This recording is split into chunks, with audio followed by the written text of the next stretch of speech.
पालकमंत्रीपद दिलं नाही म्हणून गेले गावी, दाओसला नेलं नाही म्हणून गेले गावी. शिंदेंचा आता फक्त रुसूबाई रुसू, गावात जाऊन बसू सुरू असल्याचा घणाघात उद्धव ठाकरे यांनी एकनाथ शिंदेंवर केलाय. तर स्वार्थासाठी कमरेचं डोक्याला गुंडाळलं असल्याचा हल्लाबोल एकनाथ शिंदेंनी उद्धव ठाकरेंवर केलाय. ज्या पद्धतीने जी वागणूक 2.5 वर्ष यांना मिळत होती मुख्यमंत्री म्हणून, आता बसायचं तर बसा, नाही तर गावी निघून जा. ते लहान मुलांचं गाणं मला आठवतंय, रुसूबाई रुसू, गावात बसू, नाही काय कोपऱ्यात बसू. तसं यांचं झालंय.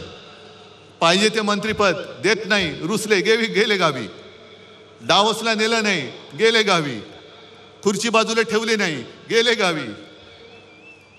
रुसूबाई रुसू, गावात जाऊन बसू, पण आता डोळ्यातले आसू दिसायला लागलेत तुमच्या. अतिशय खालच्या पातळीवर तुम्ही टीका करताय, खालच्या थरावर जाऊन काय काय बोलताय, याचा देखील विचार करण्याची आवश्यकता आहे. पण स्वार्थासाठी ज्यांनी कमरेचं सोडून डोक्याला गुंडाळलंय त्यांच्याबद्दल काय अपेक्षा करणार आपण?